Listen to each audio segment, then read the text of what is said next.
Yes, indeed. Here Welcome we go. aboard, y'all. Happy high noon. Happy Friday. We are here to get the weekend started off on the right foot. We're certainly going to make every effort to do that and succeed today. I want to say what's up to everybody in the comments line, Tony, as I say good morning to YouTube, wearing your fresh, maybe I should even say fresh/fly SF kind of golden logo. Tony, I dig your attire today. Where are you digging that bad boy out of? This is like the Cal Bears Giants mashup when they do college nights at Oracle Park. This is it's got the long sleeve. It's got the Golden Bears on the arm because I didn't go to Cal, but my grandfather did and his brother did. So nice. Shout out Nano Dino and Uncle Bill, Uncle Guillermo Tonelli, dude. Those guys they took me to Cal games when I was a little kid. So I've been a Cal Bear fan all my life. I got to tell you the truth, Tony. I got no affiliation with Cal whatsoever, but I have deep respect for Cal. I know a lot of people like to pick on Cal. They're the little brother in the Pac-12 or whatever. But here's my thing with Cal sports. First of all, their football program, dude, they just put guys in the pros year after year. Like who, you know, I mean, there's a million of them out there from Aaron Rodgers to Jeremy Newberry on down, right, dude? There's Sean Jackson, dude. Like Sean Blanken Jackson. How about Marshawn Lynch? Ever heard of him? Cal Bear. How about Tony Gonzalez? Tony Blanken Gonzalez. There's another one, Tony. How about Jared Goff? Ever heard of him? He went to a Super Bowl a couple years ago. Another Cal Bear. My point is, Cal Bear, for all of the kind of teasing that they get from the big dogs in the Pac-12, these guys put kids in the pros like it's nobody's business. Totally. On top of that, final word on Cal. I didn't think we were going to start on a Cal tip today. I got a word on Cal too before you use it. Okay. I'm just go. And actually, dude, we had a lot to get to. So I don't know why we're doing this Cal thing, but let's get into it. I also want to say about Cal too. It happens on the campus of that beautiful Cal Berkeley, a piece of property they have there, the campus. How about the Greek Theater? Give it up for the Greek Theater. Tony, if I could tell you to freak at the Greek, I think you would know what I'm talking about. Get your freak on at the Greek. Absolutely. Dude, I have freaked at the Greek. Oh, dude, the fish shows I saw at the Greek in 2010 were some of my favorite shows I've ever seen live, period. And also, by the way, we got Marshawn Lynch love also on the comment line. I just threw that out there, but I'll say it twice. No, I'm just mentioning it. That our commenters are on it too. No, the commenters mentioned it, not you. Totally. And then Steve Bartkowski also. Come on, dude. That's great. Yeah. That's great. And then also, I just want to say the campus is freaking amazing, dude. And if you go watch a football game at Memorial, go watch a Cal football game. That stadium is gorgeous. I need to do that. I do. I need to do that. I really need to do that. All right, Tony, let's hey, by the way, one more final note on Cal alumni. This is a funny Lee Hammer story. True story. Strange but true tales of Lee Hammer. This is a good one. Way back in the day, Creative Tony and I and Rod Brooks were working on the Ticket 1050, late 90s. And we had Jeremy Newberry on the show as a guest. I don't know if you remember this, Tony. He was just like a phoner. Went really well. Yeah. And then a couple days passed, and Newberry's agent called the station to talk to Lee Hammer. He goes, "Hey, Jeremy Newberry had a good time with the guys. We're interested in getting you guys set up with a weekly show. How does that sound?" Lee Hammer comes back to us. Newberry wants a weekly show. We're not going to do it. We can't approve this. It's not in the budget. So anyway, we had a chance to have Newberry at Cal Bear on every single week, and Lee Hammer said, "No, thank you, Blake." Dude. Lee Hammer says no. Lee Hammer says no. All right, so brutal. Onward and upward, Tony. Before we get into today's set list, before we talk about our guest today, Rod Brooks, I was at the Steph Curry 4,000 game last night. We're going to get way into that in just a second. But first, if I may, a word on Long Bridge Blanken Pizza. Tony, it's Friday. We're all hungry. We're all gentlemen and gentlewomen here in the Polymath Particle community, and we all got to eat, right? It's like Jerry Garcia says in Fire in the Mountain, you say it's a living, we all got to eat. We do have to eat, Jerry. And where am I doing my eating? I'm doing my eating at Long Bridge Pizza. Shout out Long Bridge Pizza and their menu right in front of your naked steaming eyes, longbridgepizza.com. Check that out. You enjoy the laid-back vibe. You enjoy the serious pizza. Oh, side note last night, dude, stuck in traffic from effing hell last night. I couldn't get to Long Bridge. It was brutal. And my man, Jeff Faust, thank you, Jeff Faust, for the ticket last night. That's my boy. I want to get Jeff on the show next week. He's a bass player in the Freestone Peaches. Great guy, great musician. But he was coming in from the East Bay, and he was up to his elbows in traffic on the bridge. So anyway, we didn't have time to get to Long Bridge. We went right to the game. We'll get into that in a second. But Long Bridge Pizza, that's your final destination, not only for great pizza, great sandwiches. I can't say enough about the vibe inside that place. That's why they call it the Vibe Tribe. There really is like a scene and a vibe going on there. And you're going to experience it. All of you guys on the comments line are going to experience this if you would be good enough to join me. Accept my very humble invitation for the Polymath Particle watch party happening opening day. Tony, that's March 27th on your calendar. You ready for this? I got people. I'm not making this up right now. I'm not going to name names because it's not a done deal.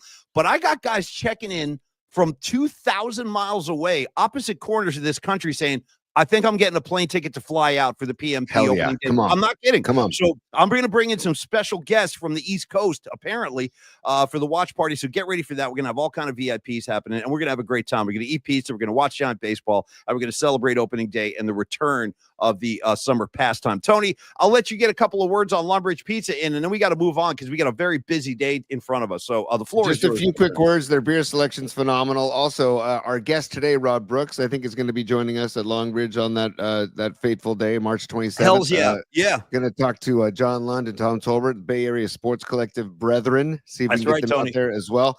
And then I'm not going to talk about Longbridge anymore. I'm just going to show you Longbridge. Okay, Paulie? Yeah, I'm going to share this, buddy. Yeah. And then you're just going to let it speak for itself. Okay. Do you see the video? Well, no, because you got a logo in front of it too. You got a logo. Oh up there. shoot, my bad. Let's pause and reboot. No, it's on a loop. It's on a loop. It's fine. Hold on. Yeah. Wait, is that the chicken parm? Look at it stacked up, dude. That's the chicken parm. Look at this. This is a chicken parm video that Longbridge put out the other day. And I'm like, oh, I got to bookmark this and I got to show it on the show. I'm not going to look at the goodness. I mean, it's just, look at here. There's the roll. There's the seeded roll. See. There is the, mozzarella. Throw it right on.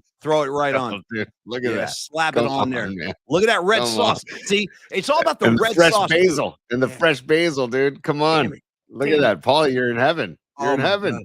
A lot of people, it's funny, Tony, a lot of guys, a lot of men have like pictures on their phone of women in bikinis or whatever, like, nudie shots. You ever want to go, if my phone ever gets lost, I got nothing to worry about. You know what you're going to find on my phone?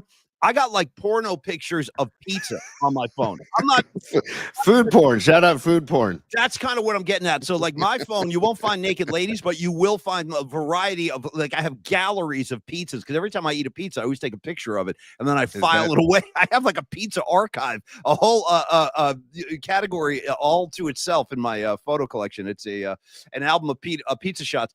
But this is going to have to be added, Tony. This is one of the greatest maneuvers you've ever pulled off. Hey, follow Longbridge Pizza on Instagram. They are putting up Steven and crew at Longbridge Pizza. They are putting up some great stuff. And I found this the other day. I'm like, oh, I got to see with the sauce. So, see, that's what he does too. He gives you an extra side of sauce. That way you can dunk that bad boy. See, Neil knows what he's doing, dude.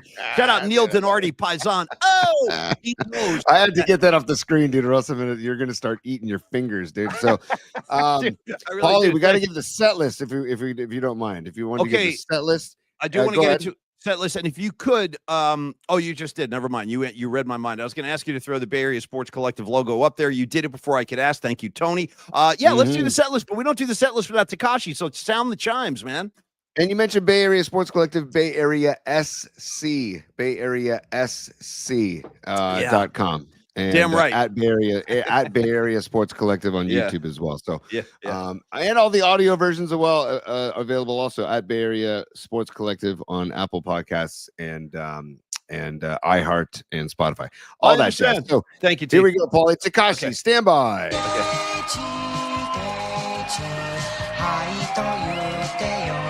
I'm strumming along.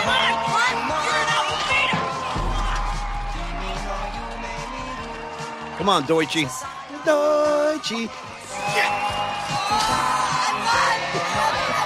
Tony, I want to again kind of remind our audience why we're doing the Tekashi theme song, because the Polymac Particle Army has planted a flag in Japan. Not a joke. That's real. Yes. We have an account on Blue Sky. So we're on Instagram, Blue Sky, Twitter. We're on everything. Like, no matter where you look, you're going to find us. And we had a guy hit us up on Blue Sky last week, checking in from Blanken, Japan. Guy's name is Doug. Sent a very flattering picture of himself. So Doug in Japan, fist in the air for you, my brother. And that Tekashi theme song is for y'all. Tony, go ahead. Yeah. Doug, I love it. And Paulie got to do this because we asked people to email us, pauliespod@gmail.com. Email us. And John Joseph emailed us something yesterday. Speaking of Japan, I got to present this. I got to present this for you right now, Paulie. You're going to lose it. Okay. This is John Joseph's signed Loudness vinyl record. Orient yourself to Crazy Nights. It's signed. Orient yourself, dude. Is that they wouldn't even let you print that on the record today, dude? No. Orient yourself. No. Oh, that's amazing. And I want to remind everybody in the Polymac Particle community, I freaking saw these guys live in 1985. I swear to God, I saw them open for Motley Crue at Madison Square Garden. All Japanese metal band, dude, dressed up in the 80s garb, the skin-tight jumpsuits.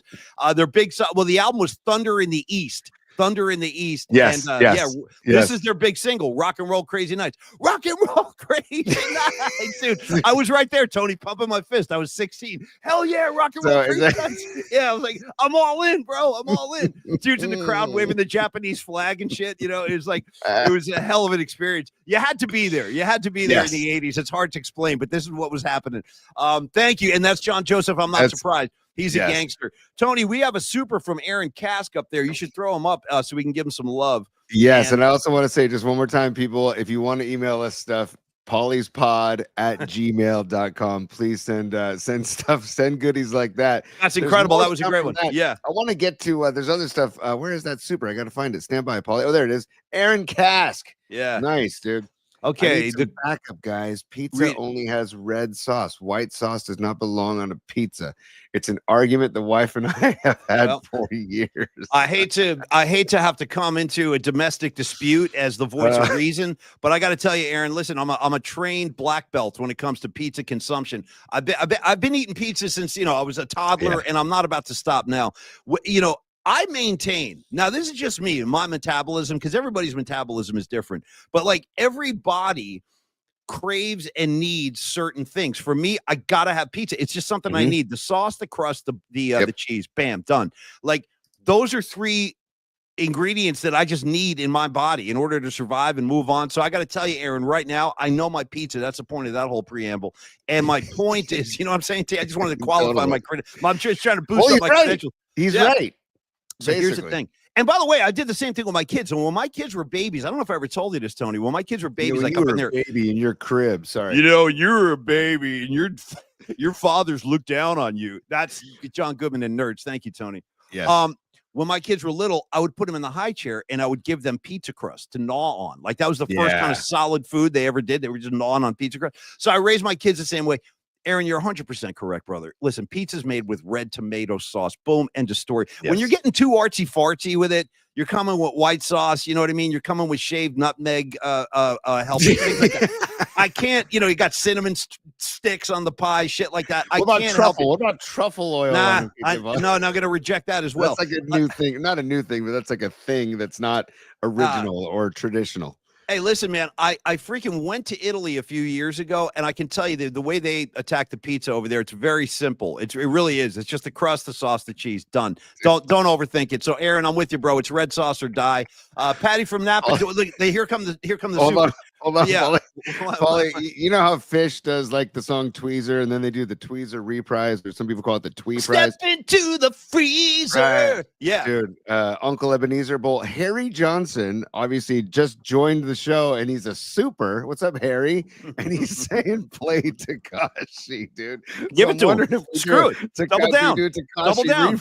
Give it to him. We got a reprise. Yeah, playing in the band reprise. Let's go. Let's go.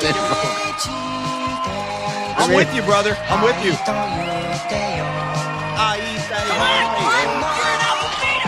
Yeah. Listen, this is how we roll.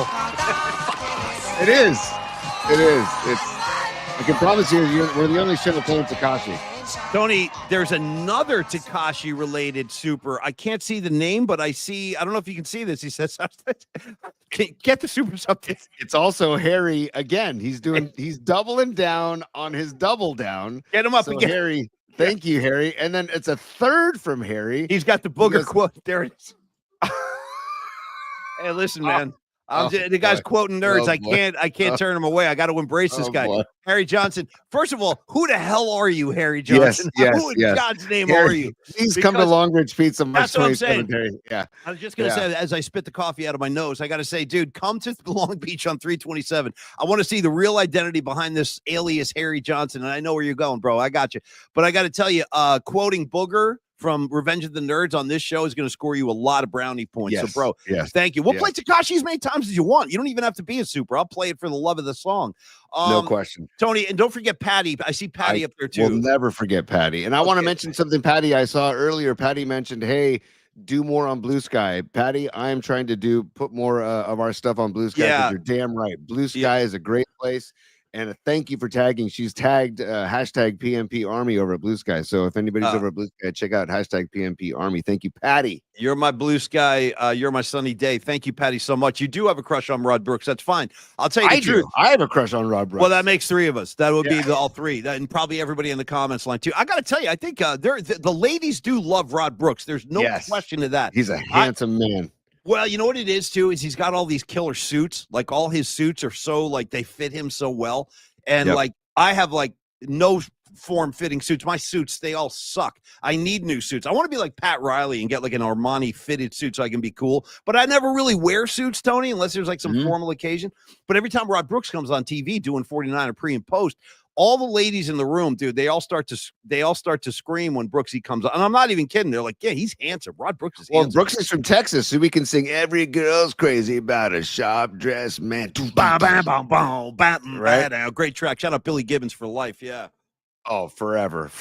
Man, Paulie, can we just, I don't know how to make a transition to Curry, but maybe the greatness of Rod Brooks to the greatness of Steph Curry, because Curry, you were there last night. I was. We all knew it was happening. We all knew that it was going down, right? Like, was it the second quarter? I forget. Was it the second quarter? I think it was late. No, it was the second quarter. Yeah. Okay, because you called that earlier. And said second quarter. I called the first quarter, but and that's, I think he only made 2 threes on the night, right? He had a quiet night. He only had 11 points. But here's the crazy thing, before we dive into the Curry night, is that last night is another great example. And of course, the return of Jonathan Kuminga, we'll talk about that too. He looked great. He really did. He looked great. Tony, 8 Golden State Warriors scored in double figures last night. Yeah, 8 of them. And Draymond Green, bro. He's playing out of his ass. He's playing out of his mind. It's Draymond Green, it was like 2014 all over again. Like, I don't know if you guys remember this, because at the very beginning of Draymond Green's career, he used to score. I think he averaged 14 points a night the year of their first title, 14-15. And then he became a different kind of player. He facilitates. He obviously plays great defense. Great passer. But when he gets those open looks like he had last night, because guys just leave Draymond on the perimeter, he started popping threes early. He ended the night with 4 3-pointers and 23 points on the night for Draymond Green. I'm telling you what, Tony, this team is feeling it. I was in the building, like you said, and there was so much Steph Curry love, and deservedly. But in a bigger sense, it's about what I'm seeing with this team right now, dude. They have their home court advantage back. The fans are engaged again, dude. There's a buzz in the building. And, even with the return of Kuminga now, you see the extra athleticism that brings to the floor. I'm telling you, I think the sky's the limit with this team. Now, OKC is definitely a concern. They're definitely a freaking concern. I saw them beat Boston on their own floor a couple of nights ago. Nice, impressive win.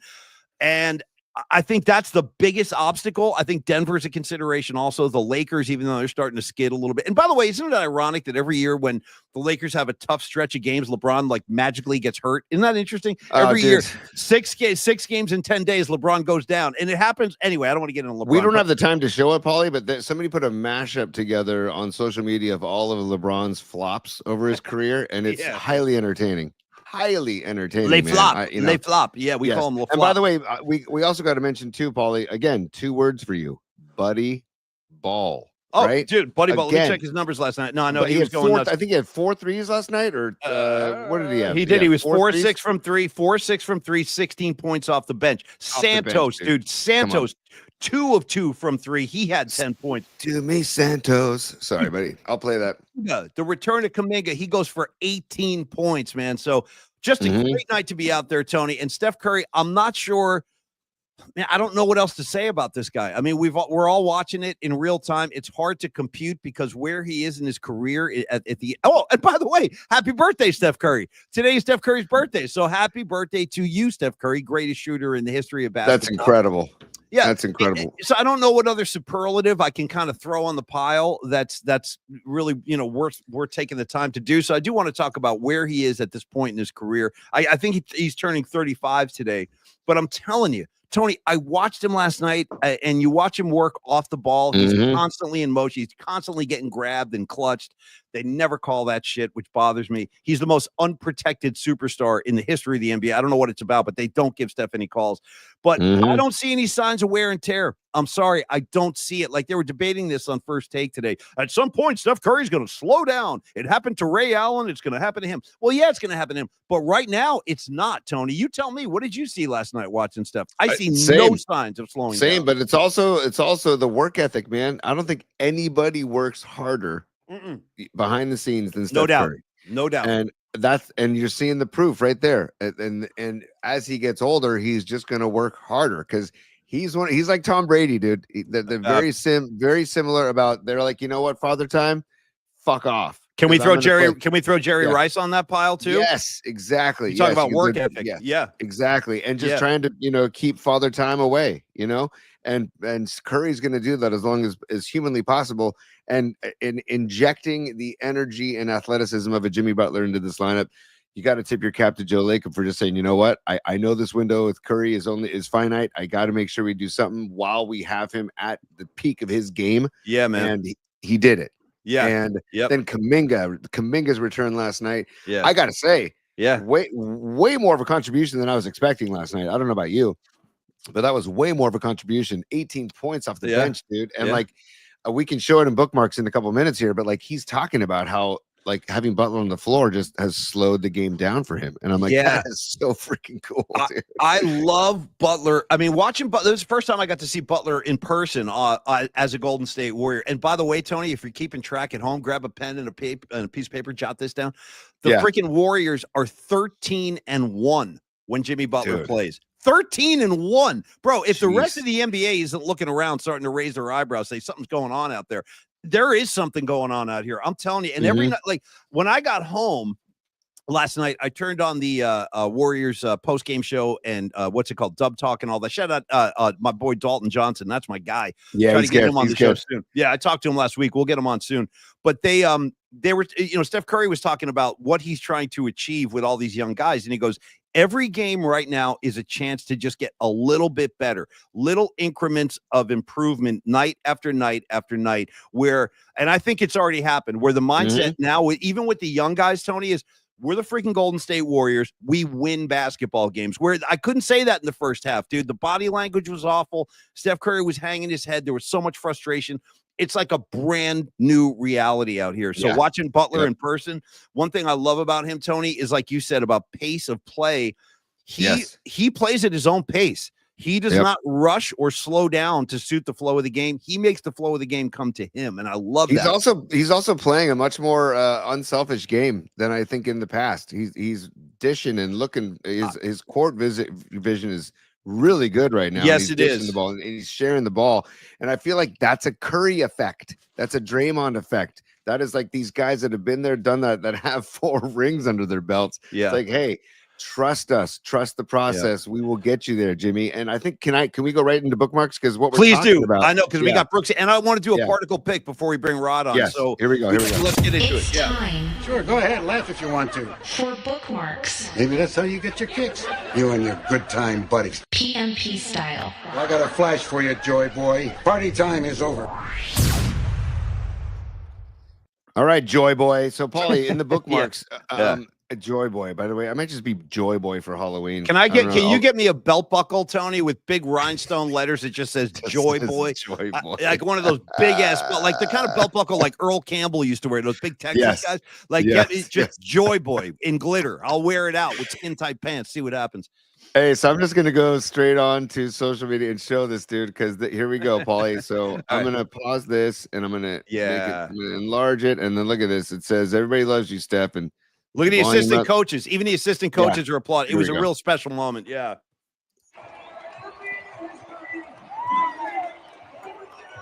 Look at this guy. That's the king. That's the king of San Francisco right there. Yep. Hell yeah, Steph. You are the freaking man, brother. He deserves all of it. He deserves all of it. And more. He deserves all of it, Paulie. Just all the love and praise and all of it. He deserves it all. Yes. if anybody's interested, you can go to my Twitter account and Tony and I share the account. It's ours, really. But if you go to our Twitter account, you can see I shot some footage in my seat last night right after Steph hit 4,000. If you just want to feel the building, it's a good little video. It's like 20 seconds, but you get a good feel for what it was like right after he hit that. And what's cool about the Beans is that the applause just builds. It builds over 20 seconds. Yep. So check that out. Give me some beans, Tony. So great to see my guy.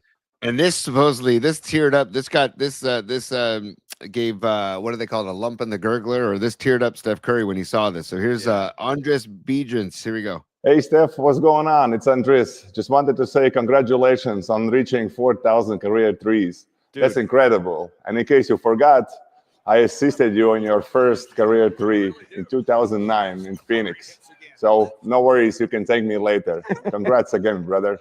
Isn't that great? Man? I love that guy. Andres Biedrins, dude, one of the most beloved Warriors of all time. I know the guy had problems scoring, and I know his game was flawed, but such a freaking lovable guy. I went to a game in 2013. I'll never forget this, Tony. It was a Warriors Spurs game near the end of the season, and it was right at the end of Biedrins' time in Golden State.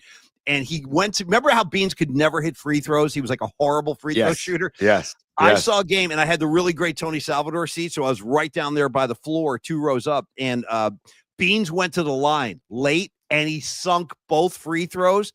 The entire Oracle Arena stood up, and he was standing over. It was incredible. So Beans, what a great surprise to see him last night. Any other bookmarks, Tony, before particle pick? Yes, two more, and then we'll do our particle picks before Brooksy comes on. Here we go. Give it to me, baby. This is pure joy. We talk about like the parades that we've seen in San Francisco. Yeah. Look at the pure joy in the locker room here, Paulie. As Steph gets into the locker room after his record-setting night last night. Look at that, man. I love it. Get him, douse him. That's you, Steph. Oh.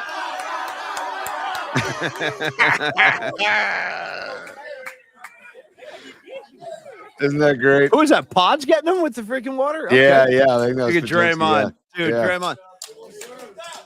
Kerr. Come on. Yeah, just us. Go ahead, you guys. Just us, right? You know just what? Us. Steph, go ahead and get another ring on that finger, dude. Round out that hand. Why don't you go ahead and grab number 5? Tony, give me one more bookmark. Okay. Last one. Here we go. This is Barkley. This is the set of NBA on TNT last night, and Charles Barkley's he's talking nonsense and Shaq's reaction. Here we go. Okay, good. It does, but I will tell you something. Sacramento's going to win this game. You were saying that. I think they're going to win this game. Look at this. That means bet it. I really think they are. I was Coach Van Gundy said all they got to do is take better care of the ball. Dude, I didn't see this. This is great. Any of that was real. What's he doing? It's real. Okay. It's real. No, but I'm telling y'all, Sacramento is going to win this game. Make it light on yourself, little fella. 1, 2, 3, 4, 5, 6. 11 and a half. All right, that's what it is right now. Hey, I'm not even worried about it. Sacramento Kings are they're gonna win this game. Okay. All they gotta do is take care of the ball. They're 12-1 with Jimmy Butler plays. Yeah. Well, they're gonna be 12-2 tonight. Okay. Dude, you know what I mean? Shaq just stacking money on the desk. By the way, Tony, those stacks look pretty good. I wish I had one of those stacks. I got to be honest with you. Just between you and me, man. Shaq, throw a stack my way, man. And your guy, Creative Tony, who produced one of your sessions, for God's sakes. How about a little something for the effort? Great to see that. I didn't see TNT since I was at the game, but that was really cool. All right, Tony, particle pick, and then Rod Brooks. Yeah, Paulie, Rod Brooks is in the green room. He's enjoying a couple of edibles at the moment. He's actually poured himself a cup of tea. I feel like he's actually relaxing. I feel he's actually doing a little stretching too. I saw him doing some calisthenics. Tell Brooksy he can grab one of those hot towels too, the lemon-scented hot towels to open up the pores. Those are really refreshing. Yeah. Well, I'll also tell him if he opens the fridge, the mini fridge in the corner, in the back left corner, there are some beers stashed in there if he wants to dig deep. So, okay. I'm going to do my particle pick, then you're going to do your particle pick, Paul. Okay, man. Mine's go ahead. Simple, dude. If you want to just spice everything up in your life that you eat, it's a very simple thing. It's a very simple thing that you want to add to your eggs, to your salads, to your some pastas, to some pizzas. Yeah, dude. The everything but the bagel seasoning. I have some of that stuff. I actually have that stuff. I use that stuff too. It's good. It is gold. It is. What do you use it absolute on, gold. Tony? Give me an example. What I just said, like I eggs this morning, or salads, or Uh-huh. pastas, or sandwiches. You name it. It goes. It's incredible. Would you put that on? I'm article just asking. Would you put that on an eggplant parmesan sandwich, Tony? Yes, I would. I would Okay, sprinkle. just asking. I would Yeah. sprinkle some. You know, it's everything that goes on an everything bagel in a little jar. Whoever decided to do this, because I used to go to my bagel shop and ask, "Can you dig your hand into the everything bagel bin and just give me some of the extra toppings?" So, anyways, that's my particle pick of the week. Everything but the bagel. And, and then I see Rod Brooksy's getting ready in the green room. So give me your particle pick, P. Okay, and by the way, I will double down and vouch for Tony's particle pick. That is good stuff, man. Try that. You know, you can actually try that like on a tuna salad sandwich sometimes. Ooh, yes, yeah, or great chicken call. salad. It's good. It works on everything. Great call. All right, Yeah. my particle pick of the week is something I can't like visually display, but I can speak it to you. And my particle pick of the week is my favorite record store in the Bay Area. It's right here in San Rafael, where I live. And it's called Red Devil Records. It's on 4th Street. Cross Street is Luton. You get over there on 4th, you get a parking spot, you walk into Red Devil, you give Barry a fist bump. First of all, that's my boy who runs that place, Barry. And the guy's a music lover. He's just like, in fact, you know what? We'll get Barry on the show at some point. He was on our podcast back in the day. But the reason I'm mentioning Red Devil today, they have everything. If you're a music lover, go in there. And if they don't have what you want, go up to Barry and be like, "Hey, Barry, do you have this 1976 Cow Palace New Year's Eve Grateful Dead show, the box set?" Dude, yes. Yes. So you shout out Barry, you ask him what you need or tell him what you need. He'll order it for you. And as we close the show today with the musical assignment, my choice was a purchase from Red Devil. So it kind of connects everything together. And that's Barry. Nice. That's my guy, Barry, dude. There's Punk Barry. rock. You know why we get along so well? Because Barry is a deadhead, but he's also a serious punk rocker. So we have like a lot of common ground. We talk punk, we talk dead. There he is. So shop at Red Devil. Can't say enough good things. Onward and upward as we segue into today's guest, Tony. I'll let you bring him in. I'll bring in Brooksy in a second, but Patty from Napa is on her way out, and she wants to stress again her crush on Rod. I understand. As we let Rod onto the show, she's donating to the Supers Fund. Okay, bring him in. Maybe we should donate that super to Rod, because she's basically saying, I want to compliment Rod. So here I'm bringing Brooksy. Okay, there he is. Yeah, dude. Yeah, Brooksy. Fellas, So, what's happening? I've known this for a long time, Brooksy, and I've been saying it out loud as often as anybody will listen, is that the ladies love Rod Brooks. Now, we know about LL Cool J, right? Shout out James Todd Smith, who, by the way, I'm a fan of, Brooksy. I don't know if we talk Cool J, but I'm actually a fan, and that stands for Ladies Love Cool J. But the ladies also love RB. Shout out Rod Brooks. So Patty from Napa, Rod, she came on like 30 minutes ago. She threw a $20 donation and she goes, "Tell Rod Brooks I have a serious crush on him." So I'm just a messenger. I'm just passing it along. Oh, and here comes Sons of Johnny Lee. Throw him up too real quick, Tony. Sons of Johnny Lee saying not only is Rod Brooks a handsome gentleman, he's also a Pearl Jam fan. Yes, he is. No question. In fact, Brooksy, the three of us, we went up to Seattle with our, what do you got behind? You got some remnants of that gig? Hang on 1 second. There's supposed to. I love it.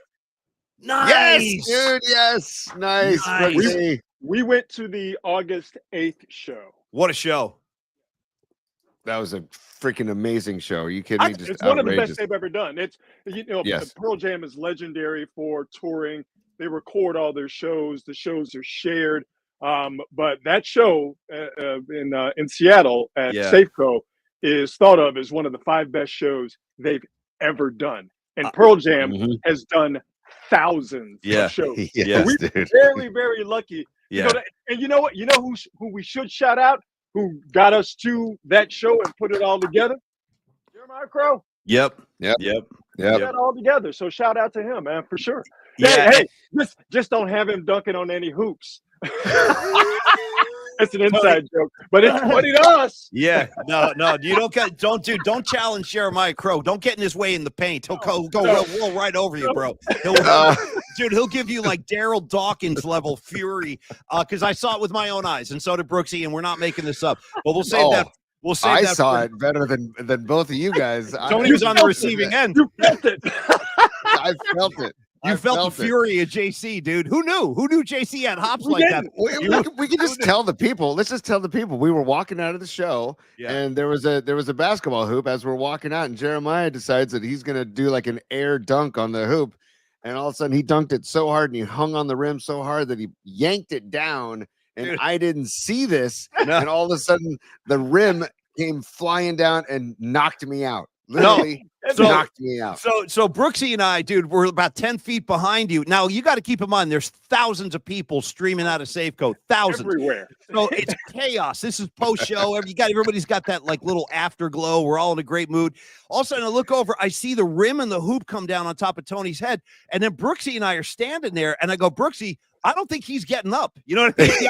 I don't think this kid's getting up. He stayed down. And then what did Rod and I do? Do we rush to his aid? Nope. We kept walking. I don't know what he's doing.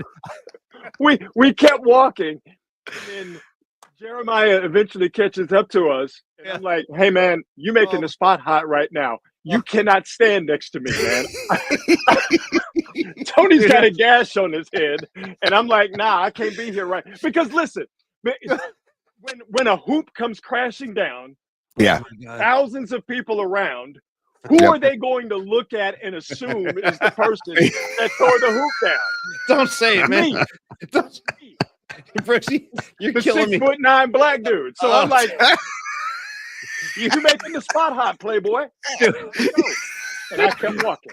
Oh my God, Brooksy. I hate that I abandoned my friend Tony of 28 years. I hate I abandoned you in your time of need, but I was not going to take the rap for Jeremiah Crow. Oh, dude, I get it, Brooksy. And I want to thank I want to thank my lucky stars that I had plenty of extracurriculars in my system where it wasn't near. I didn't feel it nearly as much. As much as I could have. So I'm frantically scrolling through my phone because in the aftermath of all of this, we wound up in here it is. I found it. Oh my God, I found it. Okay. And I want to put a super up in this. I want to put a super up in a second, Paulie, but show that first. Yeah. Okay. So real quick, here's a document from that night. Now we also have a great friend over in Berkeley. His name is Joe Wallahan, and he does all the camera work. Yeah. Joe he runs the camera crew for the Pearl Jam screens. When you're at the show and you see the stuff on that's Joe running that. So Joe took us on stage. Check this picture out, you guys, if you can see that. That's us on the stage before the gig. That's Jeremiah Crow next to Tony, and I'm with Brooksy. But the best part, so after Tony gets the Daryl Dawkins treatment, we get up, we're staggering around. We wind up going into some convenience store, and Creative Tony's got his hand in like the Red Hot Link jar or something like that. Here's Creative Tony at 1:49 a.m. Oh boy. In August of 2018.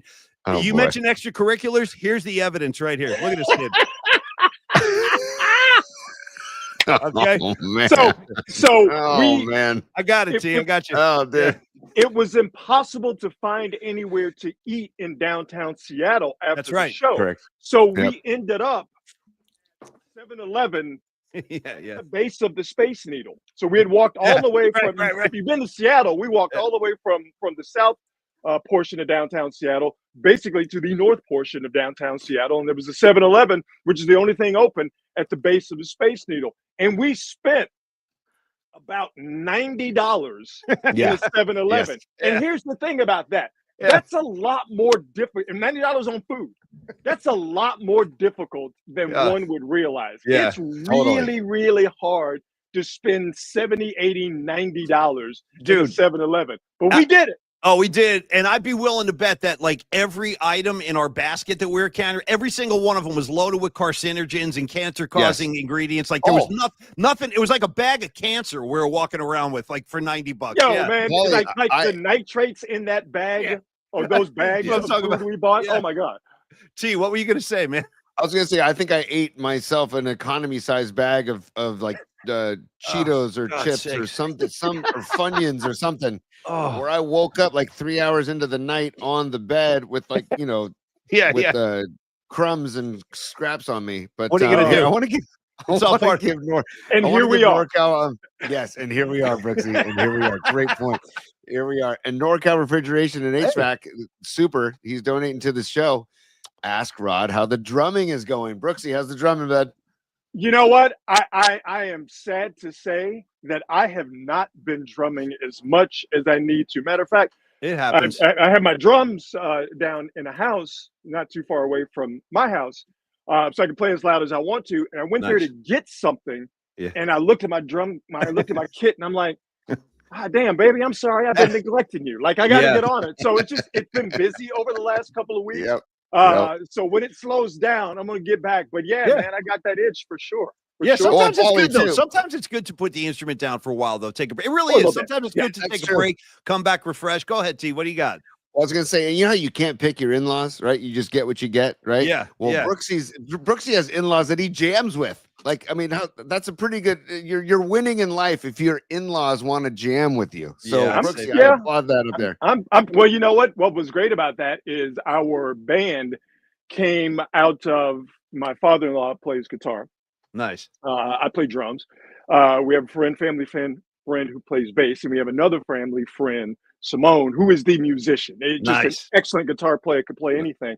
The reason the band started is because, not that we were too cheap to get a band for our wedding, but we thought, why not just skip that step? That's fun. Play our own wedding. Dude. Yeah. And by the way, Brooksy's wedding, by the way, that was a throwdown too, man. They're still talking about it. Still talking about it. Yeah, well, the best ones, dude, the best weddings live on forever. They're never forgotten. Hey, I can tell you, Tony, you can back me up on this. Came to bachelor party and wedding, nailed both of them. Yes. We nailed them both. Oh, yes. Yes. All right, so boys, while we have Brooksy today, you say nailed them both. I want to, you know who nailed them both last night? Steph Curry and the Golden State Warriors, Brooksy. Steph Curry. Listen, I was telling Tony a couple of minutes. I went to the game last night, Rod, and I was in the house. I got to experience the moment, and I think the big picture for me last night was 8 different Golden State Warriors scored in double figures. Jonathan Kuminga comes back, and I'm sitting there watching this team that is now 13-1 with Jimmy Butler on the floor. And I'm saying, Steph Curry hit a milestone. We're going to get to that, but I'm thinking, I don't know, Rod, at this point, the Golden State Warriors are back. They look like they mean business to me. They get all this extra athleticism with Kuminga. They've got youth now with Quentin Post and Santos, and the veterans we already know about these guys. But when you look at the West, Rod, and you look at how the Warriors are playing, tell me who you think the 2 biggest obstacles for the Warriors would be in the West. Well, let me start here by praising the Warriors, and everything you said is absolutely right. What they have now, and one of the main things, if not the main thing that Butler has provided, they have drive. They have drive. They have belief. 2 months ago, they didn't have that. Steph looked like a guy who was about to turn 37. Yeah. He looked like a guy whose knees were killing him. They now look like a team that not only believes that they can beat anybody on a game-to-game basis, like they've shown, winning 13-14, but they also believe that they can beat anybody in a best-of-7 series. They were talking about this on TNT last night. Who's the second best team in the West? And really no one could come up with an answer. Denver was the one that everyone was leaning to. Yeah. And that would be the squad that I would lean to. Yeah. But right now, you can make a case for the Warriors, even though, where their record doesn't say that they're the second best team in the West. If we're going with the eyeball test, they sure look like the second best team in the West. Now, here's the problem for the Warriors is that, yes, now they have drive. Now they have belief. Now they have Jimmy Butler, who one of the great things he's done, and this is the hallmark of a great player, is that now he's got everybody in their right positions. And that's why guys are flourishing. Steph doesn't get all the attention, doesn't have to do so much, doesn't have to play point guard and do everything else. He's in his natural position. Moody is in his natural position, and now things are coming easier for him. Podziemski, before he got hurt, things were coming easy for him once Butler got there. Draymond, even though he doesn't like it, he has to play the 5 for them to be successful. He, for this team, is in his natural position. That's what Jimmy Butler has done, along with his play, getting to the free throw line and stuff. But the one thing the Warriors are not going to be able to do, because it don't work like that, they ain't going to get no bigger. And the problem that they are going to run into is the same problem the Lakers are going to run into. When you see bigger teams like Oklahoma City, that's going to be a problem. But if they do see Oklahoma City, it's either going to be in the second round or it's going to be in the Western Conference Final. Oh, man. Tell you what, you go back to pre-Jimmy Butler and the thought of the Warriors playing OKC in the playoffs, deep in the playoffs, possibly for a conference title, was unthinkable. At the time. Right. I think that and I watched, and Rod Brooks, I'm sure you saw this too, but I watched OKC beat the Celtics on their own floor a couple of nights ago. Beat them. beat them. And I was thinking, this is kind of a wake-up call, really, not for people that haven't seen OKC up close like this, to see them play an Eastern Conference team. A lot of people think the Celtics are the big dog back there, and they probably are. Although, Brooksy, I don't know, dude. I see Cleveland. I don't think Cleveland's afraid of Boston at all. I think they'll throw hands with Boston. In fact, who would you like in that series, Brooksy? Just throwing it out there. Cleveland, without a doubt. Cleveland, that's another squad where they have size. They get after you defensively. Their offense, Kenny Atkinson, former Warriors. Coach, Kenny Atkinson is there, and they're running that Spurs offense. They're running that motion. Mm-hmm. They're running that movement. They've got a killer in Spider. They've got, like I said, they've got size. They got a bunch of dudes who can do a bunch of stuff. They look like a San Antonio Spurs, Golden State Warriors type team, where they have a stud, but it's the other guys that are just as dangerous as the one stud. To me, it's pretty cut and dried. The two best teams in the league, and I think the two teams are going to play in the finals. It's Oklahoma City and Cleveland. They can play different ways. They've got superstars. Obviously, SGA more than likely is going to end up being the MVP, or maybe second to Joker once again. They can play whatever type game breaks out. They can go big, they can go small, and they can flourish in both of those. Both teams, particularly, Paul, to get to your point about what you saw from Oklahoma City going into Boston and beating the Celtics. OKC defensively, they get on that ass. Oh my God, dude! They had the Celtics in jail. Unbelievable. A couple of nights ago. Totally. No, they contested not only every shot, they were contesting every pass. Like everything. The Celtics are having a hard time just moving the ball on offense. You're right about that. Defensively, they're a problem. Tony, sorry, I don't mean to hog this to you. You jump in right after this. But last thing, Brooksy, on the Warriors, and I got a couple of Niner questions, is Steph Curry, man. Like, this guy, I feel it's like almost like a privilege at this point, honestly, to watch him like night after night, be in his hometown. This guy I don't have enough superlatives, and we don't even have enough time. We know his resume. We've seen what he's done.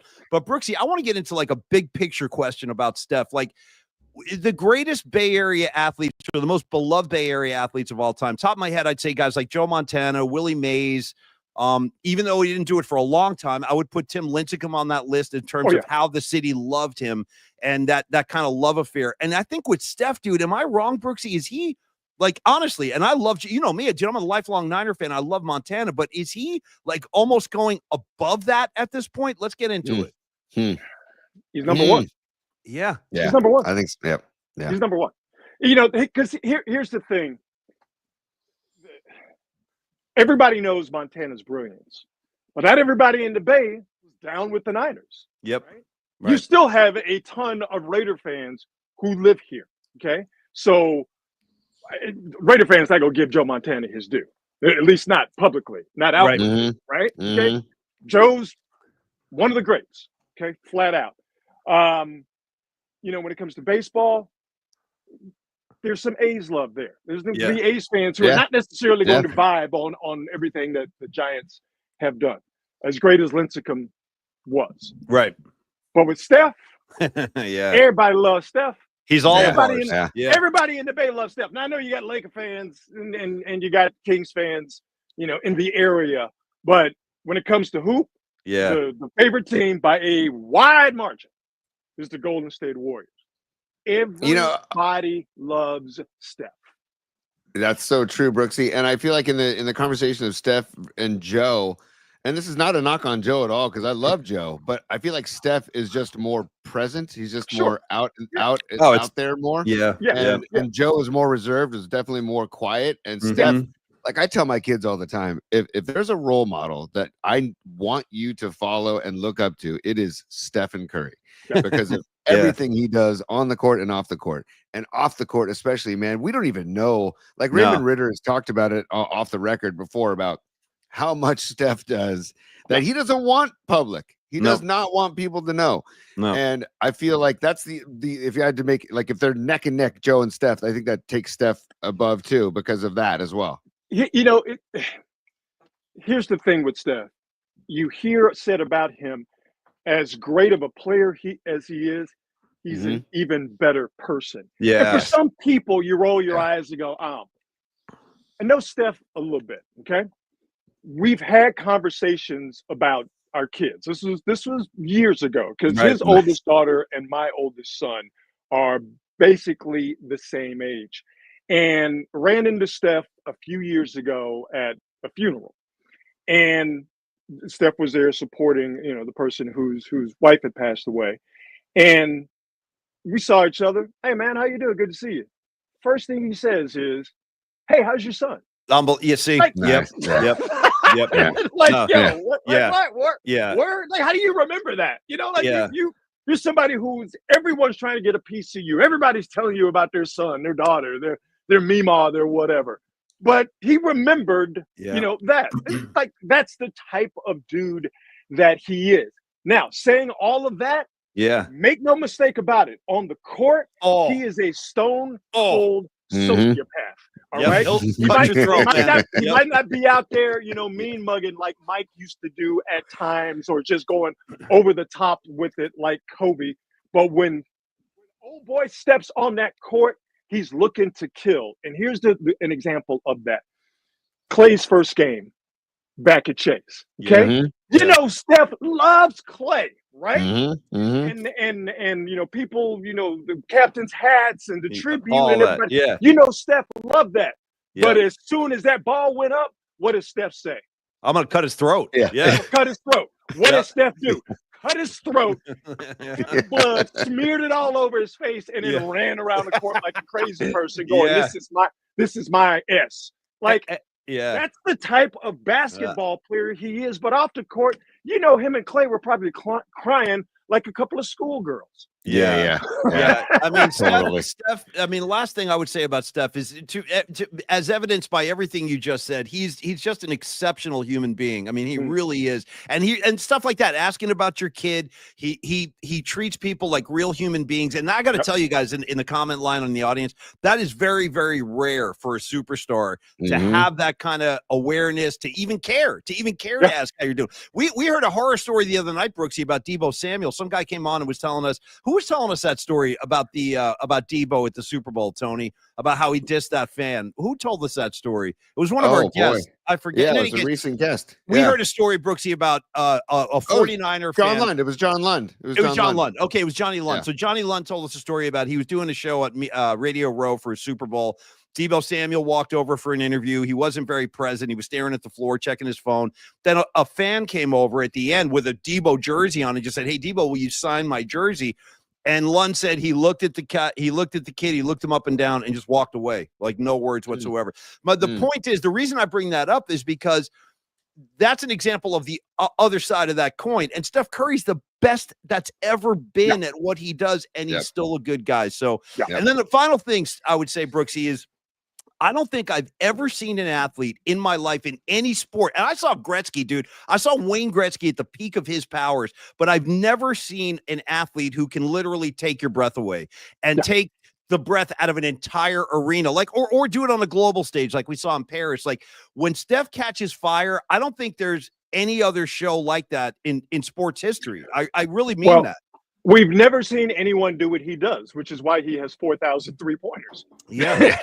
he's an iconoclast. We've never seen that before. He is one of one. And that's why when you have the discussion about the greatest of all time, and we know how goofy that discussion can get. Yeah, man. To me, what puts you in that category is, are you the first to do what you are doing? Yeah. And are you doing it at a high level that people cannot comprehend it? Nice. That's what made Wilt so great. That's what made Kareem so great. That's what made Jordan so great. That's what makes LeBron so great. And that's what makes Steph Curry so great. And I say this about the greats: appreciate them while you got them. Yeah. Because when they gone, they gone. You might not like LeBron, but appreciate the cat, because we're not going to see another one like him. That's right. Steph hopefully does play in his 40s, but he's closer to 40 now than he was years ago. Appreciate him now, because when he's gone, we're going to be looking back like, that went fast, didn't it? Yes. And Rod, you mentioned all those names you mentioned. There's one thing that sticks out about Steph too, and maybe you could say this about Wilt and a few others, but Steph literally changed the game of basketball. Change the game. He literally changed the game of basketball, and Yeah. he can put that on his statue. Put it that this single-handedly changed the game of how the game is played. Not another human being ever got on the basketball court and forced defenses legitimately, not token, legitimately go. Once that dude gets within 10, he's got the ball in his hands. If he once he gets to within 10 feet of the half court line, we have to D him up. It's on. Yeah. No one else has done that.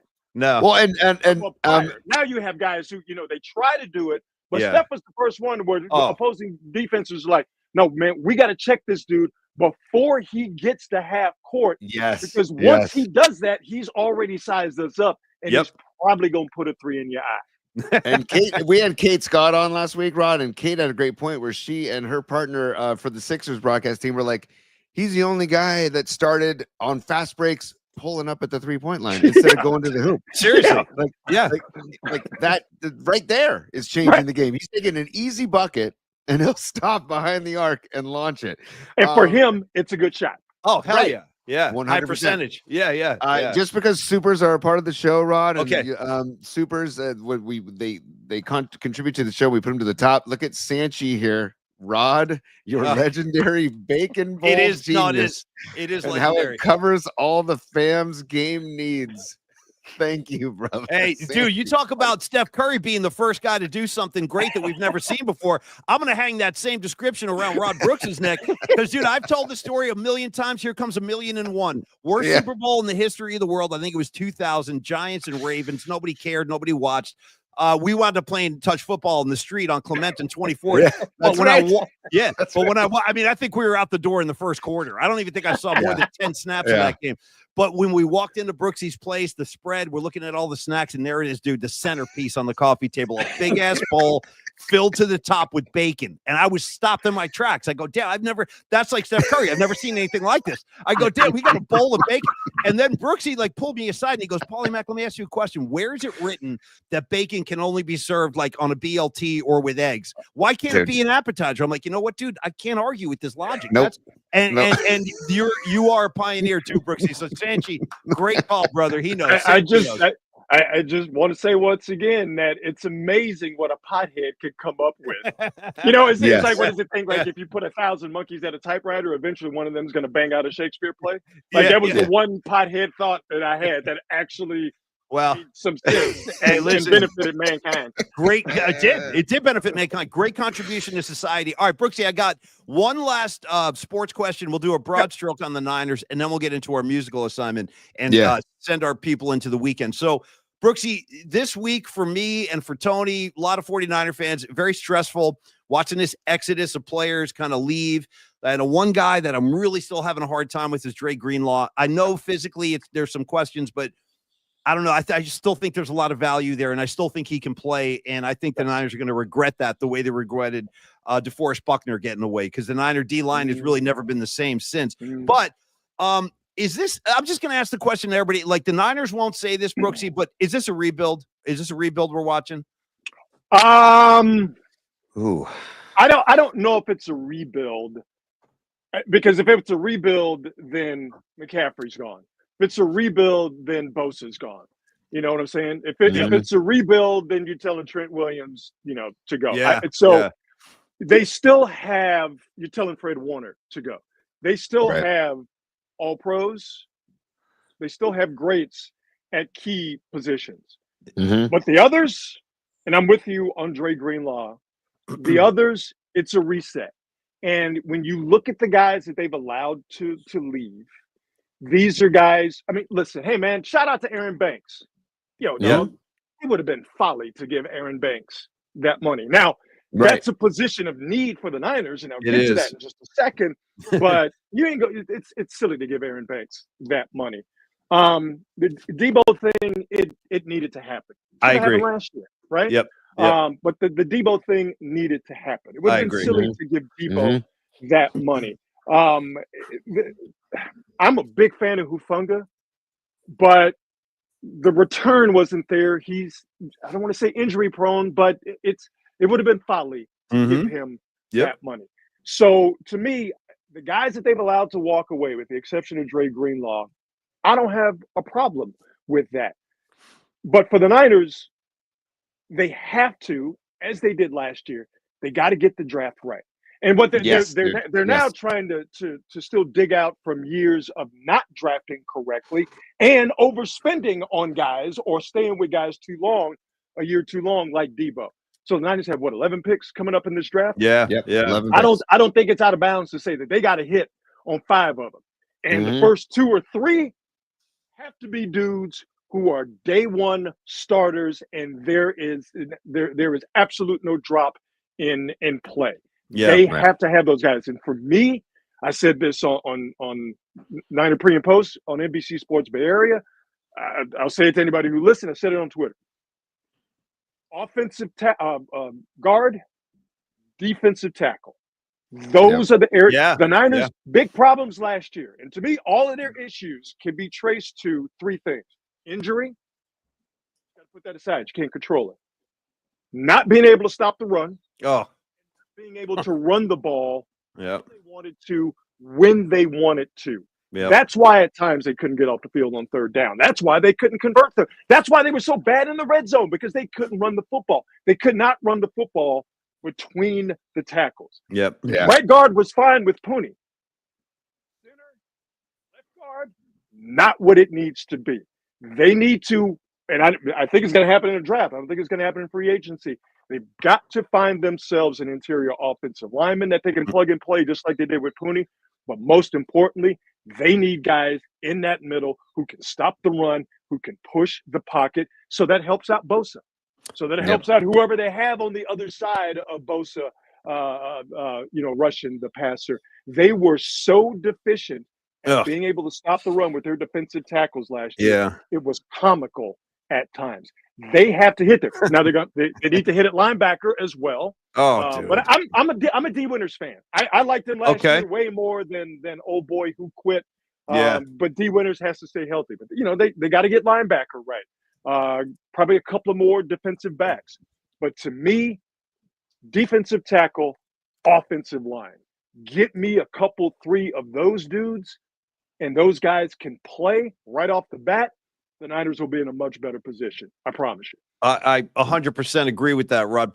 Tony, go ahead with your Niner question, and then we'll go into music. But I don't want to leave you out of this. Go ahead, man. Rod, you kind of nailed it for me, man. I was looking back at some of the Niners draft picks, and I mean, like Debo 2nd round, Kittle 5th round, Juwan Jennings 7th round, Purdy 7th round, Elijah Mitchell 6th round. Even Warner, right? Garendo, Warner, Warner was 3rd round. Garendo 4th round. Mustafa 4th round. Pooney 3rd round. Lenore is another guy, like 5th round, right? So I have faith in the draft. I really do because of those names. But the glaring thing that is missing there is O-line. Like Pooney's the only name in that long list. It's O-line. And I like that kid Banks from Texas. I kind of got my eyes on him. I don't know. Would you think they would take an O-lineman with their first pick, 11th pick in the 1st round? Yeah, I do. Wouldn't have a problem with it. Me neither. Banks, I've watched him play, watching Texas games. Now that they're in the SEC, Will Campbell from LSU, left tackle. I'm a fan of his. No, I think line defensive tackle is what they're going to do with that first pick. I wholeheartedly believe that. And here's the trick. As well as they drafted last year, feeling good about them being able to stack back-to-back drafts. I got to see it before I can believe it. And one of the flaws of this John Lynch regime, just to sort of use that as a catch-all term, is that, and you mentioned it, they've been trying and failing to replace DeForest Buckner ever since he left. The track record of the Niners drafted defensive linemen, not good. No, it's not good at all. The guy they get that is drafted and hits, that will be the first one that they've gotten, unless I'm completely forgetting one. And I don't think that I have. No disrespect to Javon Kinlaw. But they got to nail this. They've got to nail this draft. And like I said, I love the late round stuff, man. I dig it. Yeah. I'm not dismissing it. Okay, that's the reason why the Niners have been successful over these past 5 years, and that's why they will continue to be successful. But you can't have these high draft picks and keep missing on them, especially right now because of this desire, which I completely understand, to get younger and cheaper and faster because they were not a very. Drake Greenlaw was the fastest defensive player on that team last year. Yeah, I know. So they've got to get younger, they've got to get cheaper, they've got to get faster. How do you do that? Through the draft. They got to hit, man. They got to hit. I love talking Niner ball with Rod Brooks, and obviously we enjoy Rod on NBC Sports Bay Area, pre- and post-game 49ers all season long. He's been doing it for several years. You've been great on there, Brooksy. Thanks for those Niner takes. Now, I want to kind of end the show today by doing, and I want Rod to be a part of this. We're going to do our musical assignment, Brooksy, and that's we basically take a theme from the week and we kind of like attach it to a musical assignment. So here's today's, for example, with all these Niners, beloved Niners kind of walking out the door. We just talked about it. I thought today we would each pick a song that has to do with, you know, saying goodbye or like a farewell song or a song about leaving. And I'll start. I'll set the table for you guys. So when I think about like songs of like departure or I'm leaving, I think about Jimi Hendrix, and I'll tell you why. Because like if you look at Jimmy, like at the end of his career, a lot of his songs are about like, I'm leaving this town, I'm packing my bags, I'm grabbing my girl, I'm getting out of here. Like there's a lot of that going on. And so the song I want to pick this is my favorite Hendrix album. It's called the Jimi Hendrix Concerts, if you guys can see that. And I cannot recommend this enough. This is a collection of Jimmy live stuff from 1969 to 1970. Guy sadly passed away in 1970. So 68 to 70. The track I want to play was recorded right here in San Francisco at the Winterland, October 10th, 1968. Look at this picture of Jimmy, by the way, setting the Strat on fire. Go ahead, Jimmy. Light it up, man. Light that bad boy up. So the song I'm going to pick is a blues track. He wrote it. It's called Hear My Train A-Comin'. It's the last song on the album, and it's just Jimmy, you know, the lyrics like, I'm heading to the train station. I'm waiting for that train. I'm going to leave this lonesome town. And then like he just unleashes it. He just napalms the place, dude, with blues licks. Like, I mean, this album right here is Hendrix at his very, very best. I can't recommend it enough. The cover, the front. And by the way, I got this at Red Devil Records, Tony, hence my particle pick of the week. So it's a double set. You know what I mean? It's got the gatefold going, a lot of good Jimmy stuff inside. And Hear My Train A-Comin', Tony. That is my song of departure. That's my musical assignment. Why don't you go next, Tony, and then we'll let Brooksy wrap it all up. Rod's going to close this out. And before we get to my pick, I just want to go Don Peralta, Rod, another super. He said, Rod on PMP. It was a stone groove. Nice. He says, bring Dante next time, Rod. Oh, dude, Dante's welcome anytime, anywhere. I'm a Whitner. We're working on some stuff. We're working on it. You know, Dante's, we're working on it. Okay, man. I got you. Oh, man. I need some video of you inside Dante's like walk-in closet, like trying on different garments, dude. Like, what is that? Velvet? This is where I keep my cashmere stuff. This is Moroccan satin. Dude, the guy rules. Freaking rules. Yeah. All right, Paulie, I'm gonna go from my musical assignment, my musical pick for the assignment. We're gonna go from Jimi Hendrix to the Bay Area's own Huey Lewis and the News. Okay. All right. Because the assignment was we're saying goodbye to players. We're kind of the end is here for certain players in the red and gold. And so first of all, I'm gonna here's the record. Huey Lewis and the News. 2 a.m. club. That's it, man. That's it. Yeah. Or as Bob Weir likes to call it, the deuce. The deuce, y'all. Yeah. But if I'm gonna take off this album, If This Is It, from Huey Lewis and the News. Yeah, right? It's got a doo-woppy. Yeah. Oh, yeah. I first of all, I love this album. Second of all, I love Huey Lewis and the News because of I don't know, their longevity. It bums me out that Huey can't play live anymore because of his hearing. But shout out to Huey Lewis and the News. If This Is It, and don't forget the music video. He's walking the beach of Santa Cruz in the video, dude. Yeah. and Huey Lewis and the News, I think the bandmates are in the sand. Yeah, they're buried in the sand. Just their heads are singing backups. Yeah. If This Is It, right? Yeah. So I think this is it for a lot of the red and gold. So Huey Lewis and the News, that's my pick. On the album 4. By the way, the album 4 is spelled Fore, like Rodney Dangerfield. 4. I got you, man. I got this at Vinyl Solution in San Mateo, my record store. So nice, Vinyl Solution in San Mateo. All right, RB, the floor is yours, baby. Wrap this bad boy up for us. So a couple of things. It's a damn shame that we don't have physical media music like we used to, because Paulie, that album cover front back, and then when you open that bad boy up, Yeah. like Yeah. that we'll never have that feeling. It's just things are different now. But I know. man, that was awesome. One of the highlights of my life was meeting Huey Lewis. This is back when the Giants were on a roll, and they were singing the national anthem, and we were doing a show before one of the World Series games, or it might have been a playoff game. But anyway, Huey Lewis came down and sat over, and it's like, Huey Blanket Lewis, man. Yeah. I feel, yeah. Power Love, nice, totally. Man. It's one of my absolute favorite songs. But when he hits, that's the power of love, and everything drops out. Yeah, dog, it hits you right there. The song I went with, because we know the history of the song and the band, it kind of has a negative connotation, but it's a great song, and it's a great. This is over. We're breaking up. Go Your Own Way by Fleetwood Mac, man. Hell yeah. Oh, hell yeah. Yeah. Nice. I know it's a breakup song more than it's sort of but goodbye, hey, a heartfelt, but it's like, you know, hey. I mean, the lyrics are right there. You can go your own way. Yeah. The Debo was a breakup. I look at the Debo as kind of a breakup. I feel that for Debo too, dude. Go ahead, you can go your own way. Fine, go nuts. Yeah. Have a good time. Have a good time with the Commander. Yeah. And by the way, I'll tell you this, Brooksy. I actually saw Fleetwood Mac maybe 10 years ago in Oakland. Dude, Lindsey Buckingham, that guitar player, like it's a great guitarist.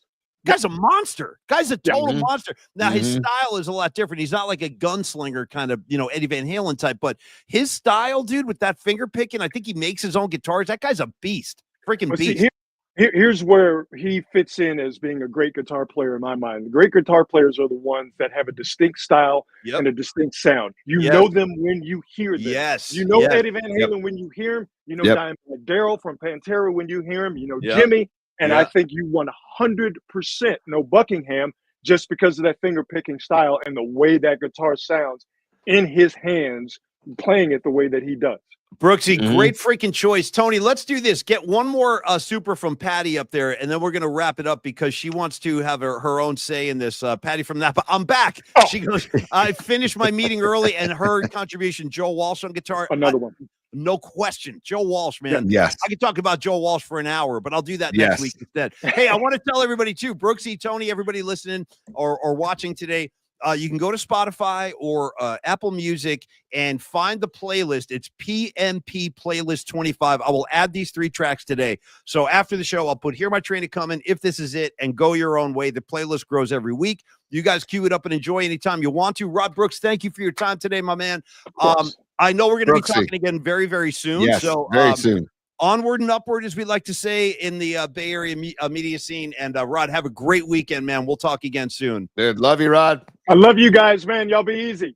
You too, right, man. Brother. Brooksy, that's Rod Brooks, everybody. NBC Sports Bay Area. The guy kills it on pre and post with the Niners. Tony, I got places to be. Stacy, I gotta go. Stacy, I gotta go. Thank you, all of you on the comments line. Everybody have a great weekend. Be safe out there. Keep the scene clean, as I like to say. Longbridge Pizza. Don't forget, you guys know where to go. LongbridgePizza.com. Have them deliver. I learned recently. I'm still learning about Longbridge. They deliver to the Sunset District. They deliver to the rich. That blows my doors off. I might move back to the city just so they can deliver me some pie. Laid back vibe. Serious pizza, which I can definitely vouch for. Tony gave me the porno shoot of the chicken parm sandwich earlier today. I might have to lock the door with that video, if you know what I'm talking about, later on today. I'm kidding, of course. Or am I? We'll have to use your own imagination. Anyway, great pizza. The food is great. Tony's a big fan of the Caesar salad. I'm a big fan of the chicken parm sandwich. It's neck and neck, the chicken parm and the chopped cheese sandwich. They're going neck and neck now. Yeah, give me some more beauty shots if you could. Let me take the banner off for a second, P. Hold on a second. And I'll go ahead. Keep going. No, I want to see so I can describe. Look at that. See how they stack up the cutlets, bro? They stack them. Look at that, dude. I think you're getting 3 cutlets per Sankey. That's insane. Yeah, look dude, at that's that. There you 3 cutlets stacked up, Tony. The sesame seed, you're killing me right now, Hey, too. Paulie, also, too, the Dubs and Knicks tomorrow at Chase Center. I think it's a 5:30 jump, so get to Long Bridge before or after the game. If you're going to Chase Center, they're only 3 blocks south of Chase Center. And also, if you're coming from the peninsula, take the freaking train. You heard Paulie talk about trying to get to Chase Center last night. Take the train, enjoy yourself on the train, and walk 7 minutes up and walk through the dog patch, which is a great neighborhood anyways. It's a great walk. Walk through the dog patch and get to Long Bridge on 2347 3rd Street. And yeah, dude, look at chicken parms on Wednesdays, square pizzas and Detroit style pizzas on Thursdays, smash burgers and chopped cheese on Tuesdays. I mean, the reason why I put this up, Paulie, at the beginning of the show and at the end of the show is just we can talk about it all we want, but you got to see it too. Yeah, you do. You know? You do. I like how you said that. And listen, we can talk about it all you want, but yeah, I like how you said that, Tony. That should be like their slogan, Long Bridge Pizza. You can talk about it all you want, but you got to come and see it to believe it. And look at this.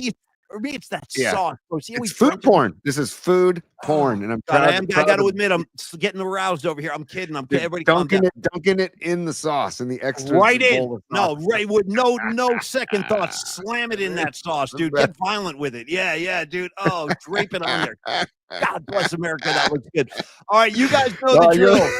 You guys know the drill. It is Long Bridge Pizza. My friends, John Joseph, aspiring botanist, Christian Narag, Don Peralta, Miguel. Who am I forgetting? Did I say John Joseph? I'll say it twice if I need to. Thank you guys so much for all your support. You guys, last super of the day, give me the aspiring botanist. Hey, Rags, this is for you. Get him up there. Rags, we're starting to go funny now. We're trying to fly Rags' ass out here. I will tell you this. If you've ever heard the expression life of the party, that is how you describe Rags. Yes. He is the life of the party times 100 on steroids. That's Rags. You want to have a real party, you got to bring his ass out here. Rags, the invite, the challenge is there. It's up to you. You got to get on a plane, fly your ass out here. I'll handle the rest, if not for this opening day party, somewhat very soon. All right, we got to go. Stacy, dismiss the class. Tony, if you could, let our friends get up there. And a little outro music, sir. That's what I'm talking about. Shout out DJ Robbie. Let it hit you. Yeah, let it hit you. Yeah, let it wash over me. Let it wash over. The beat's gonna kick in here. Man, DJ Robbie. Man, did he nail that? Did he just nail that?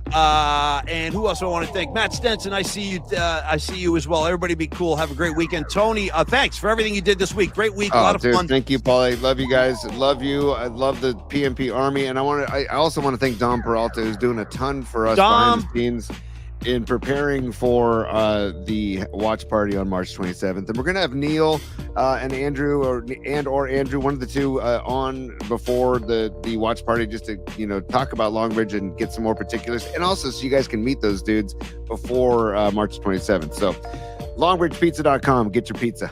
All right, thank you. Get your pizza. Get your pizza. What?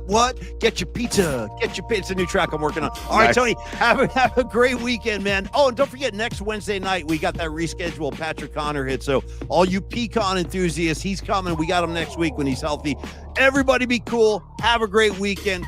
Keep the scene clean. We'll see you Monday on Polymax Particles. Peace, y'all.